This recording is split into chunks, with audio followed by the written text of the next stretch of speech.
Okay. Like ఇప్పుడు చంద్రయాన్ లాంటి ప్రతిష్టాత్మక మిషన్స్ని ఇండియా చేపడుతోంది. సో ఇలాంటి గ్రహణాల టైంలో స్పెసిఫిక్గా చేసే ఎక్స్పెరిమెంట్స్ ఏంటంటే ఏం చెప్తారు శేషగిరిరావు గారు? మామూలుగా మీరు చూసుకున్నట్లయితే ఇంటర్నేషనల్ స్పేస్ స్టేషన్లో యాత్రికులు భూమి చుట్టూ తిరుగుతున్నప్పుడు ఒక ప్రదక్షిణానికి గంటన్నర పడుతుంది.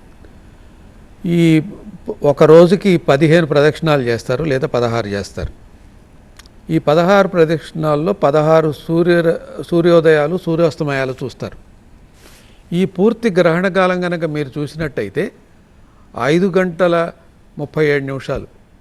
ఈ 5 గంటల 37 నిమిషాల పాటు మీరు ఆర్బిట్ గంటన్నరకు ఒకసారి తిరుగుతున్నప్పుడు మనకి ఈ గంటన్నర పాటు కాకుండా 3 గంటల పాటు కొంచెం లే చీకటి, అంటే పెనుంబ్రా చీకటి, ఆ తర్వాత అటువైపు స్వాభావికంగా ఉన్న చీకటి ఉంటుంది, అలాంటివి ఉంటాయి. కాబట్టి ఒకవేళ ఎక్స్పెరిమెంట్స్ ఏదన్నా చేయాలి అంటే ఈ గ్రహణ కాలంలో ఏ స్పీషీస్ గనక వాటి యొక్క నడవడికలో, దైనందిన నడవడికలో మార్పు వస్తుందో అలాంటి స్పీషీస్ని తీసుకువెళ్ళి మొక్కలు కానివ్వండి, పుష్పాలు కానివ్వండి, మొక్కలు పుష్పించే విధానం కానివ్వండి, ఇంకా లేదంటే కొన్ని జీవరాశులు కానివ్వండి, తీసుకువెళ్ళి వాటి యొక్క నడవడికలో ఏదన్నా మార్పు ఉందా అని చూడటానికి వీలవుతుంది. మిగతా ఎక్స్పెరిమెంట్స్ అన్ని మామూలు, మిగతా శాస్త్ర విజ్ఞానం ఇప్పటి వరకు ఇలాంటి గ్రహణాల సమయంలో చాలా ఎక్స్పెరిమెంట్స్ చేస్తుంటారు సైంటిస్టులు, ఎక్కువ భూమి మీద చేస్తుంటారు. ఓకే, అంటే దాంట్లో సాధించిన ముఖ్యమైన ఫలితాలు ఏమైనా ఉన్నాయంటారా?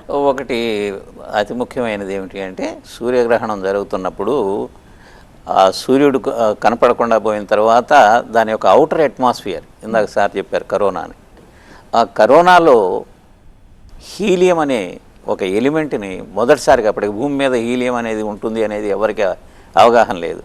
ఆ హీలియం అనే ఎలిమెంట్ని గుంటూరు నుంచి, అంటే అప్పుడు ఫుల్ ఎక్లిప్స్ మన ఇండియాలోనే జరిగింది సూర్యగ్రహణం, దానిని అబ్జర్వ్ చేయడానికి బ్రిటన్ నుంచి వచ్చిన సైంటిస్టు అక్కడ హీలియంని మొదటిసారిగా తన టెలిస్కోప్తో గుర్తించాడు, స్పెక్ట్రాతో.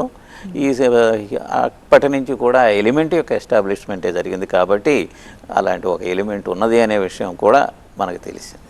ఓకే, అంటే ఇదొక్కటేనా కీ అచీవ్మెంట్ అంటే ఇప్పటి వరకు జరిగిన పరిశోధనలో అక్కడ ఉన్నది? ఎందుకంటే మిగిలినవన్నీ కూడా